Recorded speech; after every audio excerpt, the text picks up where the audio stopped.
Chers amis, bonjour. Cette semaine, nous poursuivons notre série d'émissions sur la gratitude.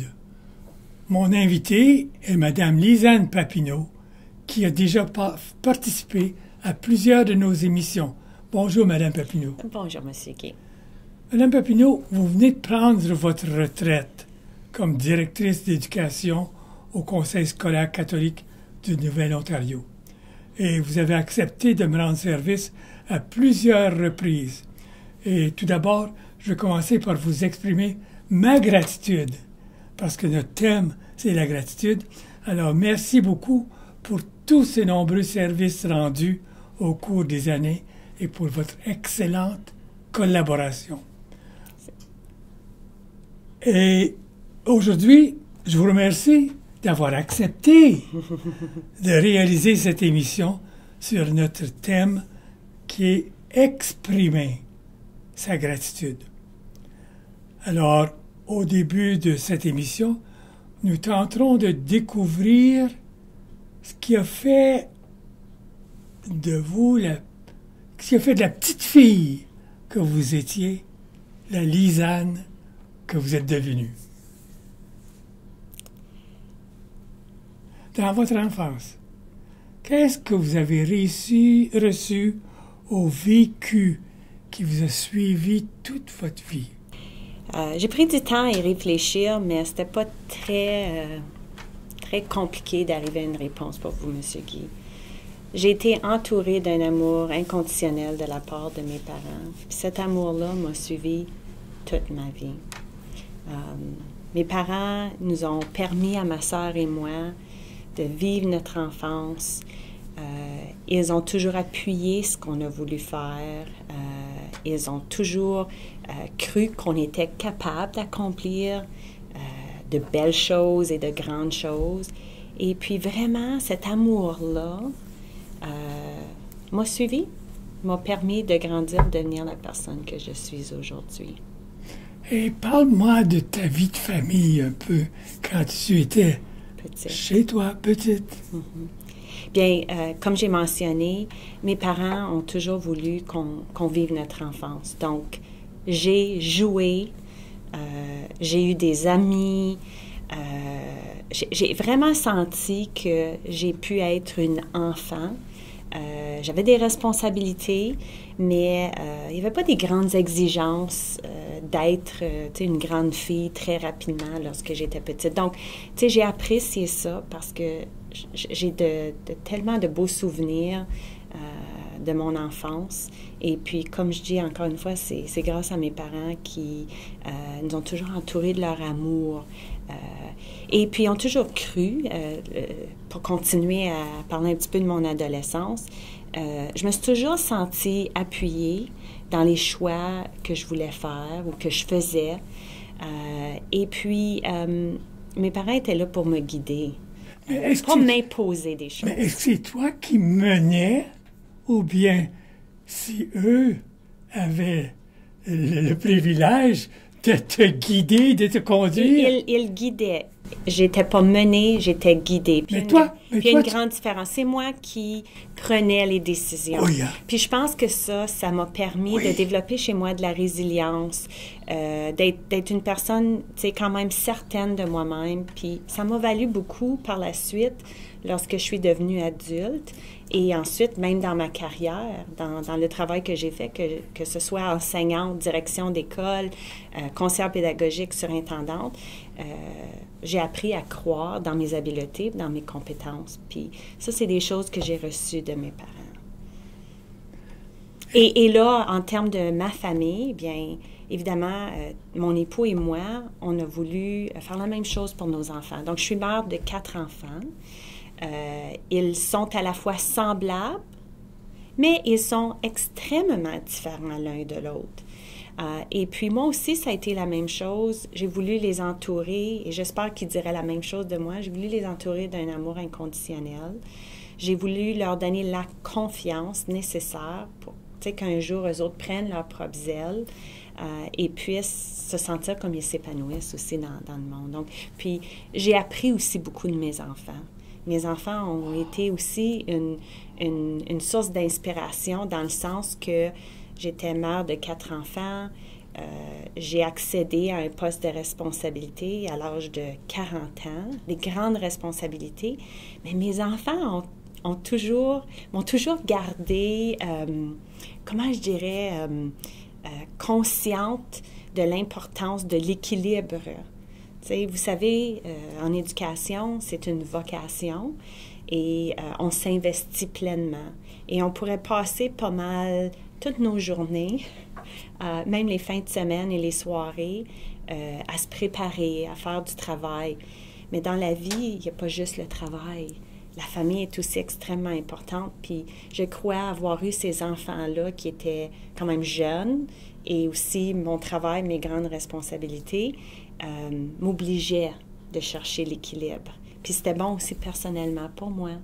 Comment pour ne pas m'oublier là-dedans. Comment tu réussis à garder cet équilibre? Bien, autre chose à ajouter, j'ai déjà eu cette question-là. Tu sais, comment tu fais pour être mère de famille, épouse, puis ensuite avoir un poste comme direction de l'éducation? Puis j'ai toujours dit, bien, j'ai jamais fait les choses seule. Je ne suis pas seule.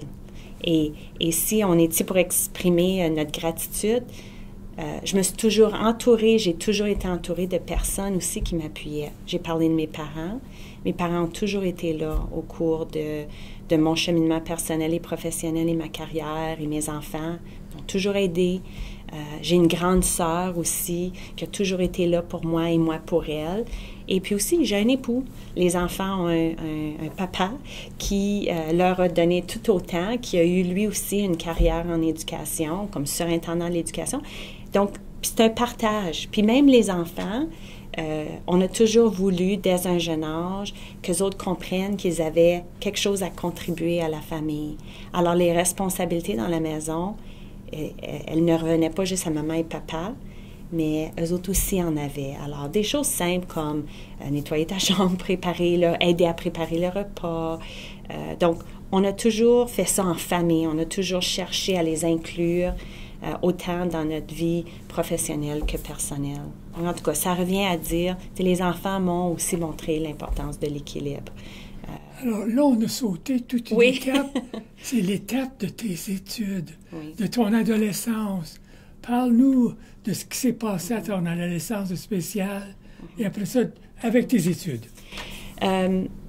J'ai commencé en disant que moi, quand les gens me demandent de parler du passé, que ce soit mon enfance, mon adolescence, mon cheminement professionnel, je dois vous dire, M. Guy, moi, je me souviens toujours que des belles choses. J'ai appris vite, je pense, puis probablement grâce à mes parents, que c'était toujours plus important de mettre notre énergie sur, ou de souvenir de ce qui était beau, bon, versus, tu sais, ce qu'on a moins aimé, ce qui a été difficile. Donc, vraiment, je l'ai déjà dit, j'ai eu une enfance où est-ce que j'ai pu jouer, attraper des grenouilles, pêcher au bout du quai, jouer avec une grande amie qui est, en passant, votre fille, Francine, au chalet. J'ai pu avoir des petits emplois, aller à l'école, puis même l'école. J'ai toujours pris plaisir d'aller à l'école. J'ai toujours aimé être entourée de d'autres élèves. Et tu enseignais chez toi? Oui, j'enseignais, oui. Oui, si vous me demandez la question au sujet de ma carrière, ça fait longtemps que j'ai commencé parce que je pense qu'en dedans de moi, je savais que j'étais enseignante.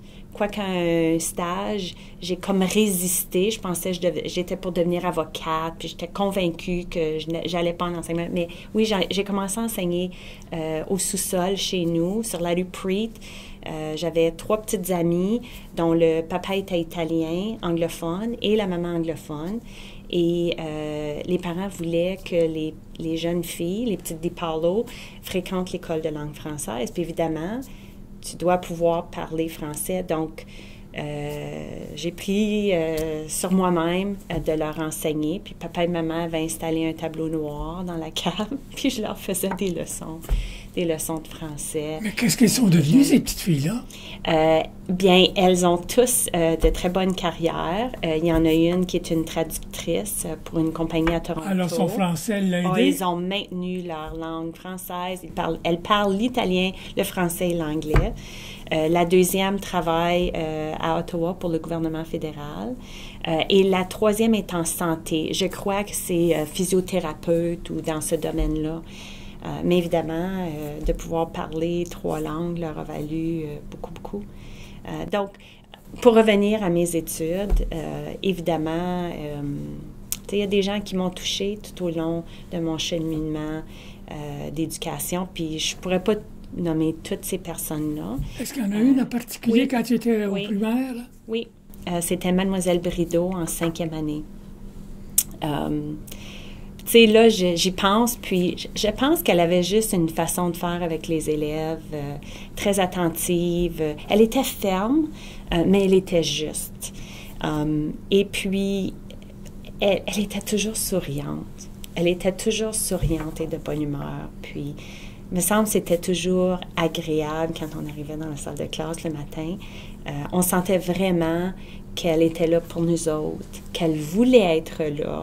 Qu'elle était heureuse? Qu'elle était heureuse. Elle était heureuse avec vous autres? Elle était heureuse. Alors, elle t'a marqué par sa joie de vivre. Oui, c'est ça. Elle avait la joie de vivre, puis elle vous transmettait. Exactement.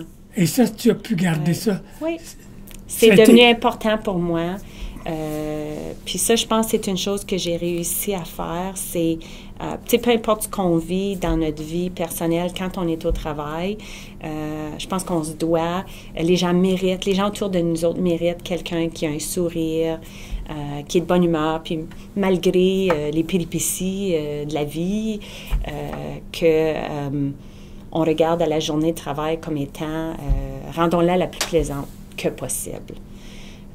Puis, je sais que vous allez me questionner aussi sur mon cheminement spirituel, mais je vais revenir à Mademoiselle Brideau.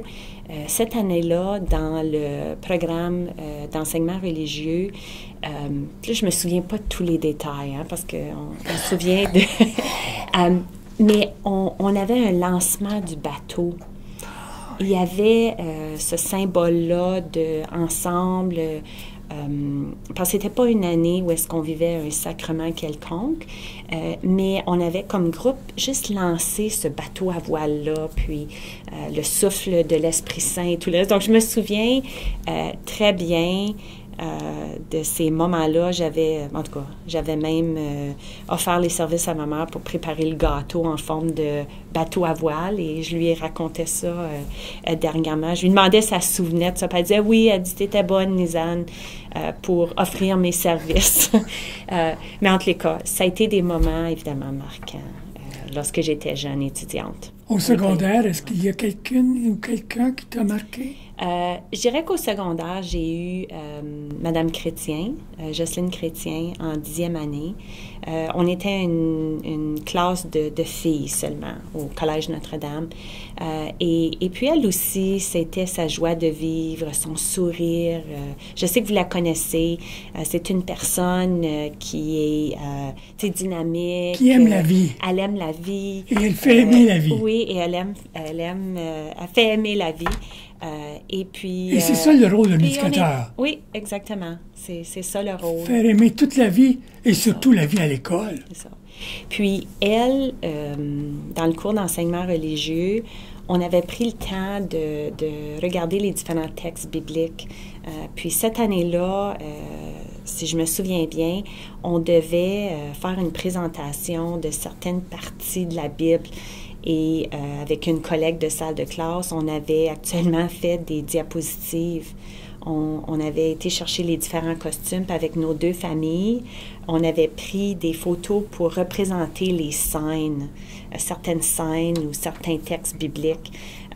Et puis, en tout cas, j'avais trouvé ça super intéressant. Puis, en tout cas, c'est des moments qui sont évidemment marquants, qui ont contribué à mon développement aussi spirituel. Et tes études post-secondaires, est-ce qu'il y a quelque chose qui t'a marqué là-dedans? Parce que c'était pas rien que le baccalauréat, là. Il y a eu maîtrise, il y a eu l'enseignement, il y a eu le Non, j'ai pas fait de doctorat. J'ai fait mes... maîtrises? Le cours d'agent de supervision. Bien, je pense qu'à l'université, j'ai débuté à l'âge de 17 ans, donc j'étais très jeune. Adolescente? Oui, adolescente. J'ai fait mon bac 3 ans à l'université ici à Sudbury. Puis je m'en souviens, c'est à ce temps-là que j'ai rencontré mon époux, mais dans le temps, je ne le savais pas. Donc, en tout cas, je pense que ça, c'est probablement le temps le plus marquant, c'est que là, je cheminais vers une vie d'adulte.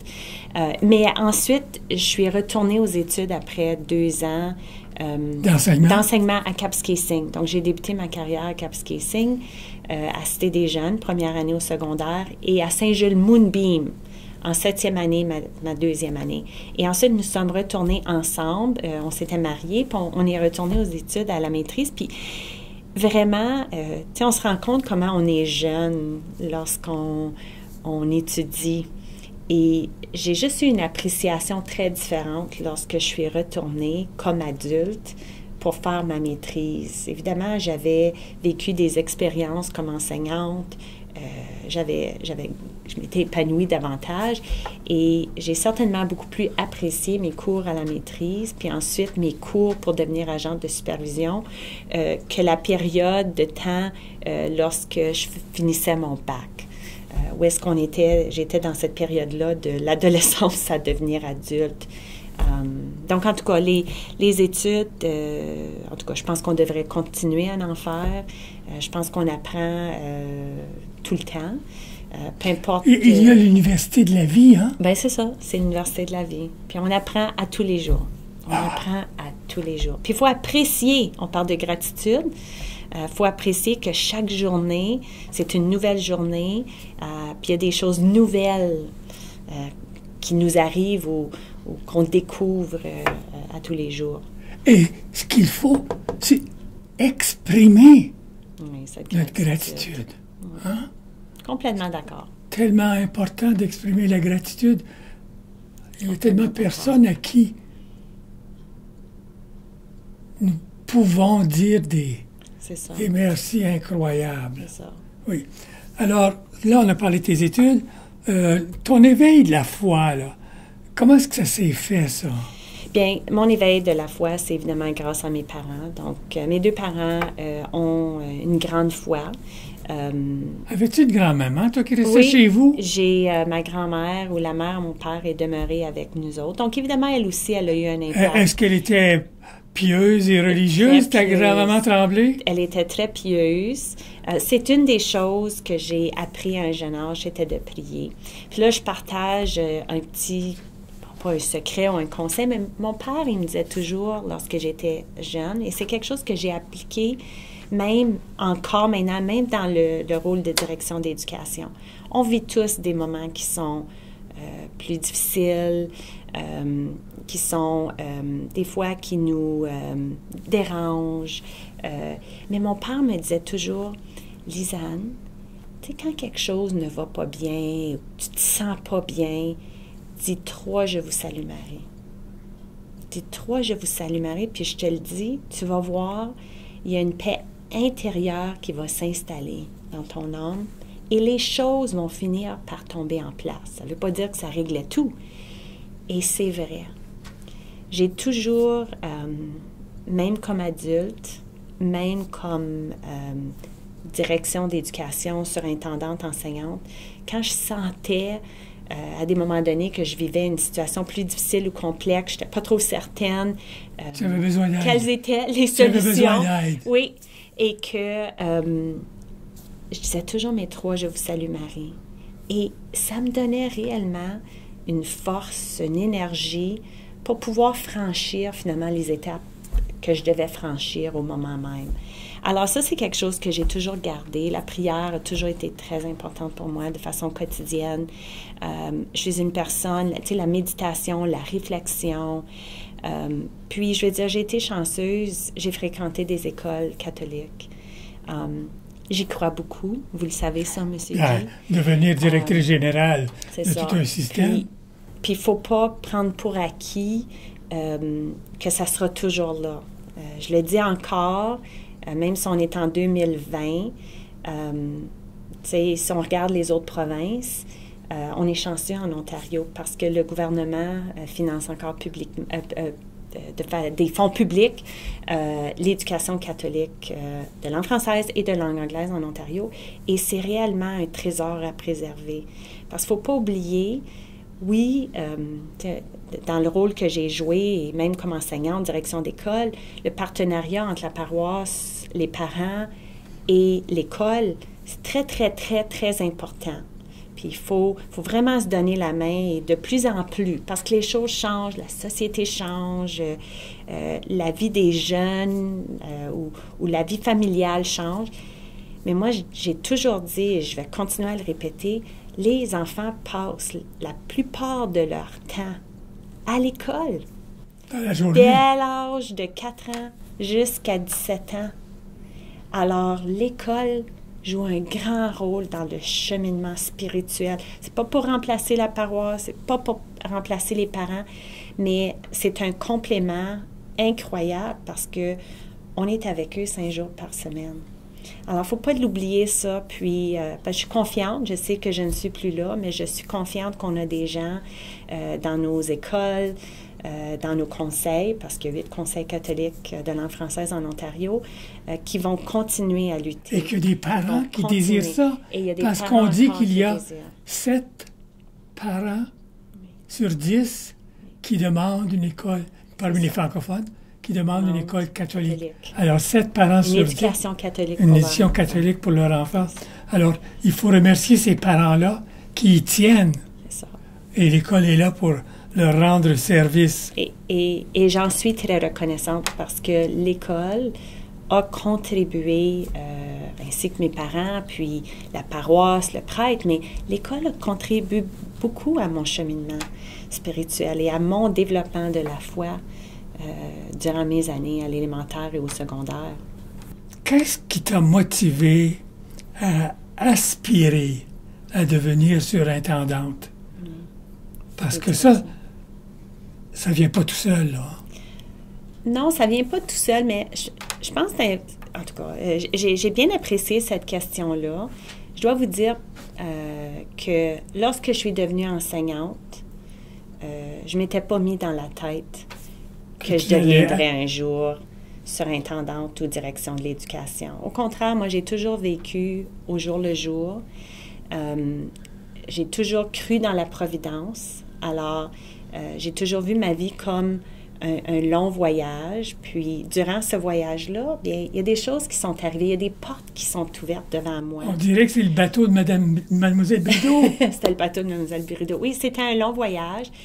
Et puis, je me suis juste rendu compte à mesure que j'avançais dans ma carrière et que je vivais différentes expériences qu'évidemment, j'avais certaines habiletés, compétences qui me permettaient d'œuvrer dans différents postes. Je dis toujours que je suis enseignante. J'ai toujours été enseignante et je demeure toujours enseignante. Mais là, mon rôle changeait. Au lieu d'enseigner à des enfants ou des jeunes, parce que j'enseigne au secondaire, je suis devenue conseillère pédagogique et là, j'enseignais à d'autres enseignants. J'étais là pour guider et accompagner. Lorsque je suis devenue direction d'école, c'est cette même vocation-là d'aider, d'accompagner, de guider, mais je le vivais d'une autre façon. Et puis je me rendais compte que j'avais une facilité avec les gens. Donc, je ne m'étais pas mis cet objectif-là dans la tête que j'étais pour devenir direction de l'éducation. Les choses sont arrivées. Les morceaux, comment je dirais, le chemin s'est déroulé devant moi. Et puis, je me suis retrouvée dans un poste de surintendance, puis ensuite direction de l'éducation. Puis, j'ai eu environ 17 années en administration, des années incroyables. Et malgré ça, j'ai travaillé avec des gens incroyables. Et même avec tout ça, tu avais le temps de t'amuser? J'ai eu le temps d'avoir ma famille. On va commencer par la famille, puis 4 enfants. Et oui, j'ai eu la chance de jouir de la vie. Parce c'est très important, tu m'as envoyé une belle photo où vous vous amusiez. Là. Oui. Parle-nous donc un petit peu de cette expérience-là. Bien, nous autres, ça a toujours été important de voyager.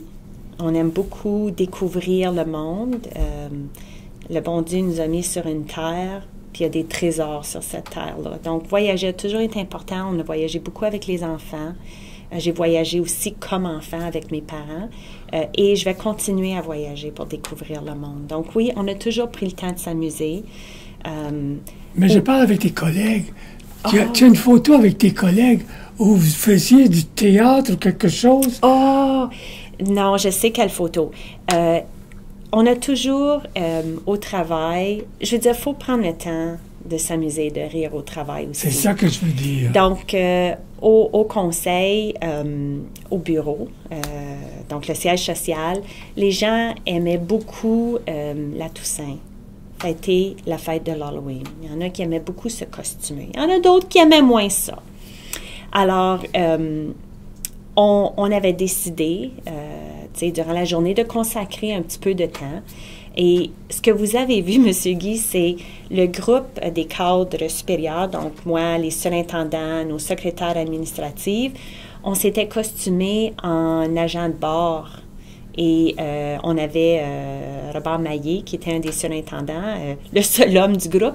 Lui, il s'était habillé en pilote. Alors, ce que vous avez vu dans la photo, c'était qu'on était habillés, évidemment, comme des agents de bord. Et il nous reste 1 minute. À qui veux-tu dire merci? À qui veux-tu dire merci, là? Moi, je vais commencer par remercier mes parents. Ça, c'est numéro 1. Mon cher époux qui m'a toujours appuyé, mes enfants, mes amis. Je n'ai même pas parlé de mes amis. Les amis ont toujours été extrêmement importants pour moi. Eux autres aussi m'ont soutenu. Ma grande sœur, ma belle-mère, mes belles-sœurs. Je vous remercie aussi, M. Guy, de m'avoir donné cette occasion-là aujourd'hui de parler évidemment de ce qui est la gratitude. Et sur ça, merci beaucoup d'avoir été ici aujourd'hui pour nos téléspectateurs. Et vous, chers amis, continuez à vivre la gratitude et surtout à l'exprimer tous les jours. Au revoir, à une prochaine. Mais pour cela, ne faut-il pas tant de fois apprendre encore à être vrai, apprendre à se connaître, être avant de paraître, s'aimer soi-même comme on est.